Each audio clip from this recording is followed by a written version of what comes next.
வணக்கம் நண்பர்களே, அனைவருக்கும் இனிய வணக்கம். பயிர்க்கடன் தள்ளுபடி 2026ல வெளியான மிக மிக முக்கியமான அறிவிப்பு என்ன அப்படின்றத பற்றி தான் நம்ம பார்க்கலாம்.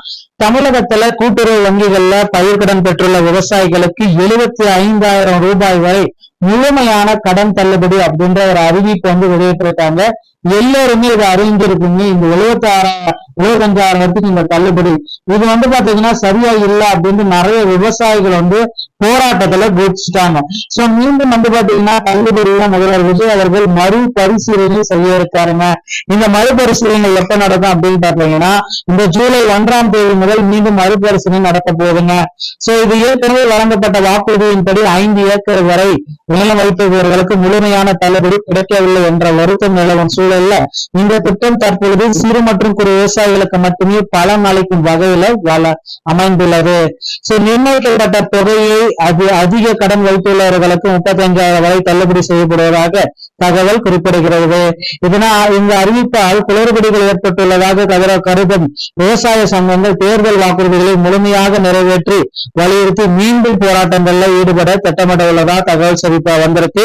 தேவைப்பட்டால் மேல்முறையீடு செய்யவும் அறிவுறுத்தப்பட்டுள்ளன.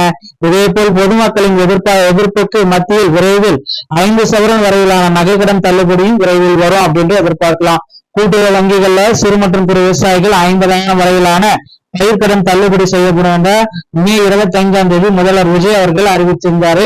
கூட்டுறவு வங்கிகள்ல இது நடக்கும் அப்படின்றது குறிப்பிட்டு சொன்னாரு.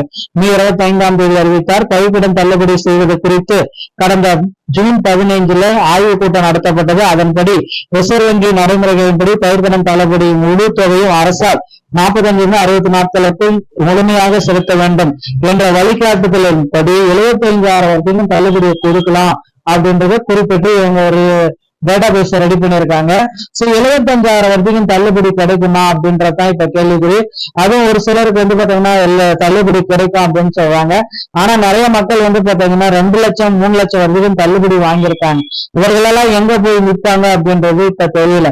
சோ கூட்டுறவு வங்கிகள்ல மட்டும்தான் இந்த தள்ளுபடி 14.43 லட்சம் விவசாயிகளுடைய பலன் அந்த இதுல இருக்கு அப்படின்னு சொல்றாங்க. சோ நிதிநிலை மற்றும் நிதி ஆதாரங்களை கருத்தில் கொண்டு இந்த இக்கட்டான சூழ்நிலையில் பயிர்க்கடன் தள்ளுபடி செய்யப்படுகிறது. கூட்டுறவு வங்கிகளில் 2025 மே 1 முதல் 2026 பிப்ரவரி 28 வரை பயிர்க்கடன் பெற்ற 14.43 லட்சம் விவசாயிகளுக்கு 6,000 கோடி ரூபாய் வரை தள்ளுபடி செய்ய முதல்வர் விஜய் அவர்கள் உத்தரவிட்டிருக்கார். அதன்படி 75,000 ரூபாய் வரை கடன் பெற்ற விவசாயிகளுக்கு முழு கடனும் தள்ளுபடி செய்யும். இதே போல 75,000 ரூபாய்க்கு மேல இருக்கிற கடனாளிகளுக்கு 30,000 வரை தள்ளுபடி செய்யப்படும்.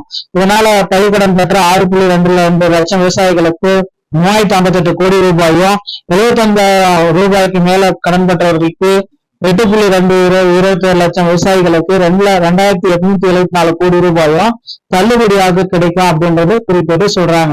இதனால அரசுக்கு 5,932 கோடி ரூபாய் கூடுதல் செலவு ஏற்படும் அப்படின்றதையும் குறிப்பிட்டு சொல்றாங்க. சோ பயிர்க்கடன் தள்ளுபடியை முறையா மாற்றி அமைச்சு எங்களுக்கு கொடுங்க. நிச்சயமா இந்த பயிர்க்கடன் தள்ளுபடி இது பத்தாது, வேற ஒரு தள்ளுபடி எங்களுக்கு மாற்றி அமைச்சு கொடுங்க அப்படின்ட்டு விவசாய சங்கங்கள் எல்லாமே கேட்டுட்டே இருக்காங்க. நிச்சயமா முதல்வர் விஜய் அவர்கள் இதுக்கு ஒரு நல்ல முடிவுகளை விரைவில் எடுப்பாரு அப்படின்றத எதிர்பார்க்கலாம். சோ பயிர்க்கடன் தள்ளுபடியை பற்றின முக்கியமான தகவல்களை நீங்க உடனுக்குடன் பெறணும் அப்படின்னு நினைச்சீங்கன்னா நீங்க நம்முடைய சேனலோடு இணைந்திருங்கள். நன்றி, வணக்கம்.